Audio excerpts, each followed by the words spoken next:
नाटेमली स्थित बुनकर कॉलोनी मैदान पर पीडीएम की जनसभा। अपना दल कमेरावादी की वरिष्ठ नेता व विधायक पल्लवी पटेल ने इंडिया गठबंधन को आड़े हाथों लेते हुए कहा कि हमारी गलती क्या थी, हमने तो सिर्फ राज्यसभा में 3 सीटों पर पीडीएम के आम आदमी को भेजने भर की बात कही थी।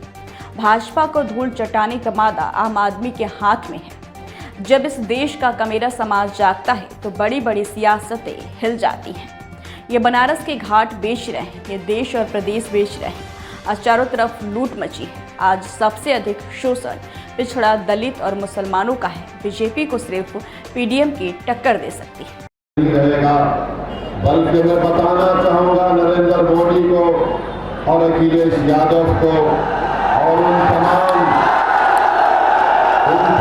सियासी लीडर्स को जिन्होंने पिछला दलित और मुसलमान को दबाया और कुचला कि ये सिर्फ पार्लियामेंट के इलेक्शन के हद तक नहीं रहेगा, बल्कि ये शुरुआत है एक लंबे सफर की।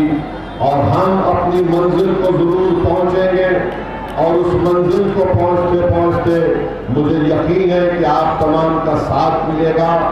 और ये जो हमने शुरुआत की पीडीएम की, ये आने वाले पार्लियामेंट इलेक्शन में भी रहेगा, आने वाले जिला परिषद इलेक्शन में भी पीडीएम रहेगा और फिर जब विधानसभा के चुनाव होंगे ये पीडीएम उस वक्त भी रहेगा इंशाअल्लाह ताला। तो मैं आपको इस बात चुका है, इनके पिन्ही के लोगों, इनके पार्टी के लोगों का पेट्रोल पंप तोड़ दिया जाता है, इनका एमएलए जेल को चला जाता है। ये कभी जाकर मिलने तो छोड़ो, इनके परिवार से पूछते तक नहीं कि बताओ तुम्हारे क्या हालात है, क्योंकि ये जानते हैं कि आप बंदी हैं, ये जानते हैं कि आप कहीं पर नहीं जाने वाले हैं। आपके सामने सिर्फ बीजेपी का नाम लो, आप सब खामोश हो जाते हैं। अरे बताओ, यहां पर जिस जगह पर मैं खड़े होकर अल्लाह ने मुझे मौका दिया आपसे कुछ बात करने का, इस शहर के member of parliament Narendra Modi हैं।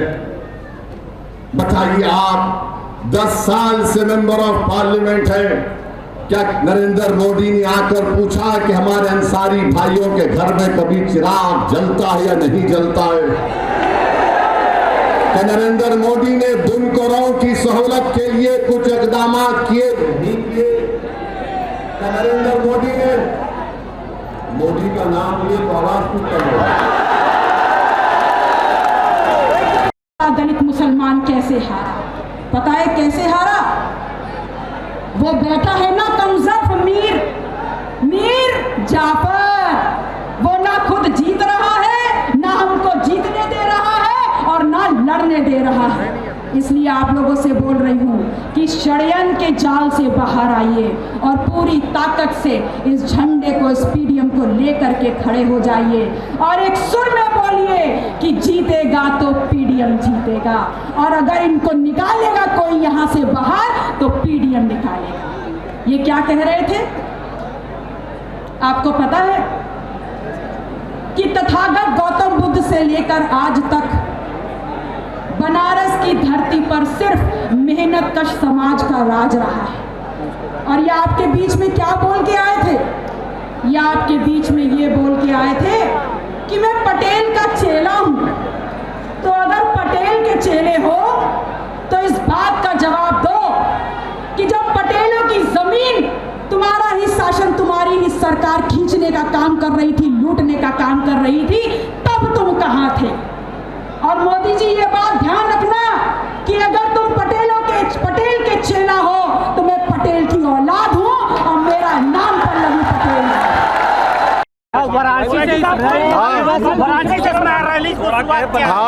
वाराणसी से महारैली की शुरुआत किया है।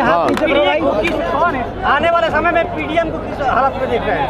अच्छी हालत में देखेंगे। अभी शुरुआत है, जैसा हमने कहा कि सिर्फ पार्लियामेंट के चुनाव तक के लिए नहीं है, बल्कि हर चुनाव में हम लोग साथ रहेंगे, विधानसभा के चुनाव भी साथ रहेंगे। कोशिश करेंगे, पूरी कोशिश करेंगे, जनता का इत्मीनान और मोहब्बत मिलेगी, यकीनन खाता खोलेंगे। आप पूछ चुके हैं, एक मिनट ठहरिए। अरे जनता हरा पाएगी, जनता हराएगी। हाँ, दूसरे चरण का मतदान है, कल किशनगंज में आपने तकरीर में बोला कि शैतानी ताकतों को हराना है। कौन सी शैतानी ताकतें, क्या आपका इशारा बीजेपी की ओर था?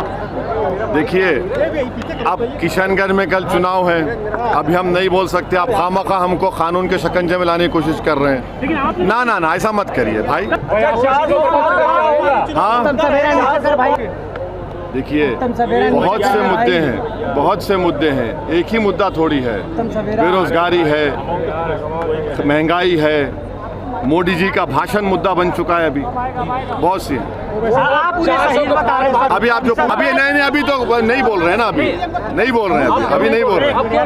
मुख्तार अंसारी को आप सही बता रहे हैं, हाँ। लेकिन मोदी जी कह रहे हैं क्या कह रहे हैं? हाँ, वो पूरी लिस्ट है हमारे पास, पूरी लिस्ट है ना। देखिए, बीजेपी जो महिला उम्मीदवार है 1984 से बीजेपी को हरा रहे हैं, जनता हरा रही है, अल्लाह हमारे को मदद कर रहा है, तो पार्टी से मुकाबला है। इस बार भी इंशाअल्लाह बड़ी अक्सर से कामयाब होगी। उम्मीदवार देगी, हम जाने की कोशिश करेंगे। बस चलिए, हो गया, बस चलिए।